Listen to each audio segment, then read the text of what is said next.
Magandang araw po sa lahat. Pag-usapan po natin ngayon si Miss Chris, no? Miss Chris Aquino, kasi itong mga kaibigan ko ay meron pong may nakikita po ang aking mga kaibigan, no? Isang masamang balita ito para kay Chris Aquino dahil bilang po iisa ang nagkulam sa kanya. Madami po. Siguro ito yung naging kaalitan niya. Pwedeng artista, pwede ding ordinaryong tao pero mayaman. Sama-sama na sila at iisa ang takbo ng utak ng kalaban ni Chris. So, posible, no, na hindi lang iisa ang mangkukulam. Marami sila. Kaibigan, itatanong ko po kung pwede pa ba itong, kasi kaibigan, no, hindi lang iisa ang kalaban dito, marami, no? Marami siguro itong sabi kasi ni kaibigang Peter, pakinggan muna natin para malinaw, no?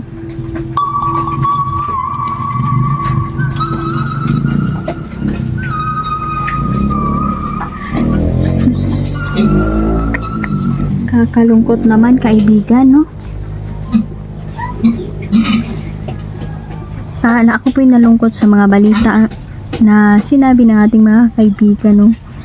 Dahil hindi lang isa mangkukulam, kasi yung isa mukhang nadihado na yun pero may isa, dalawa, tatlo, marami siguro lahat ng nasaktan ni Miss Chris Aquino ay isa lang takbo ng kanilang utak para si Miss Chris ay talagang tukoy talaga nila dito ang pahirapan ng tao.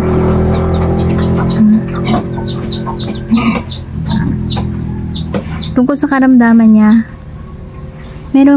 merong sakit talaga si Miss Chris, no? Pero meron ding posible din na meron ding sumasalbahe kay Chris.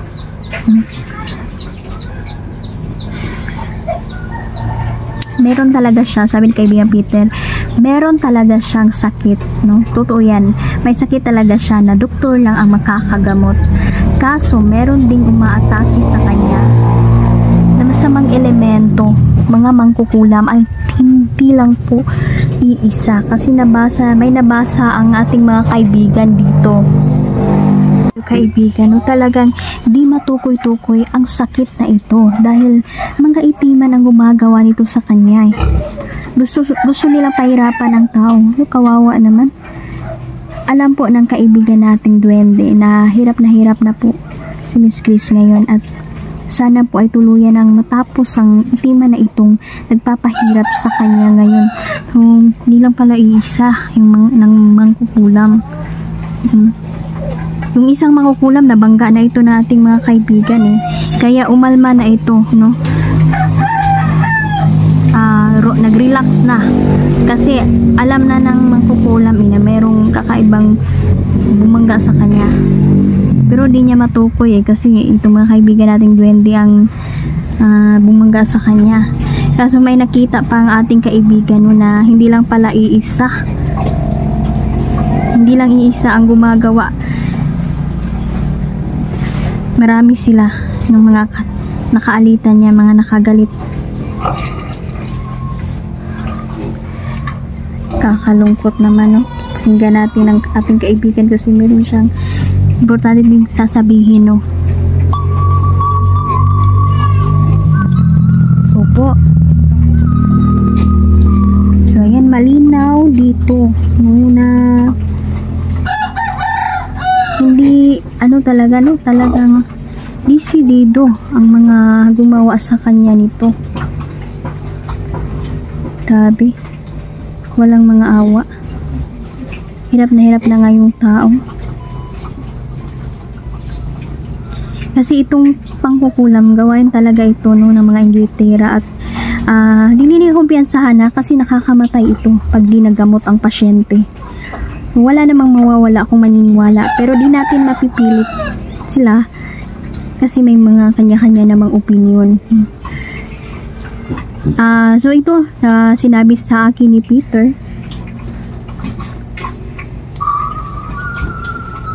Opo, kaibigan.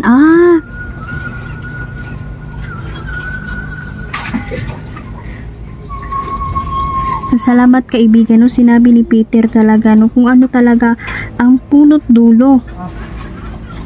No? Malinaw.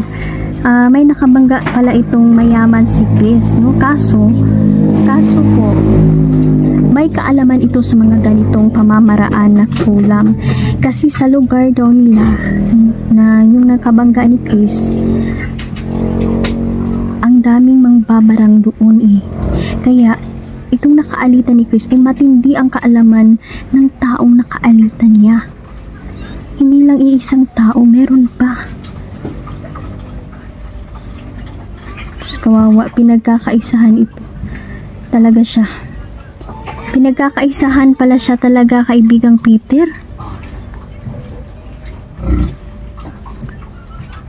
Grabe.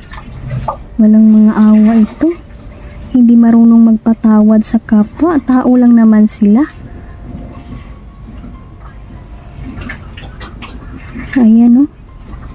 Dili kita magkumpiyansa karong panahon na.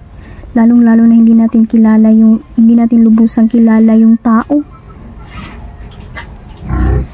So, posible po pala, no? Sabi ni kaibigan Peter, posible na may bagay itong nakuha na pagmamay-ari ni Miss Chris. Kaya mas matindi ang epekto ng kulam sa kanya. Kaibigan, tulungan niyo po. At magdasal tayong lahat para sa kagalingan niya. Marami po mga taong nagdadasal, no, para sa ating mahal na si Miss Chris Aquino, kasi nakikita po ng tao na hirap na po siya sa kalagayan niya.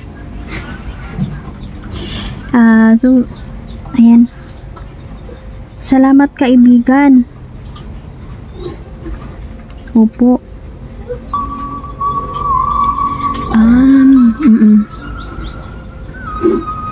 Talagang sinalaysay talaga ngayon ito ni Peter. Opo.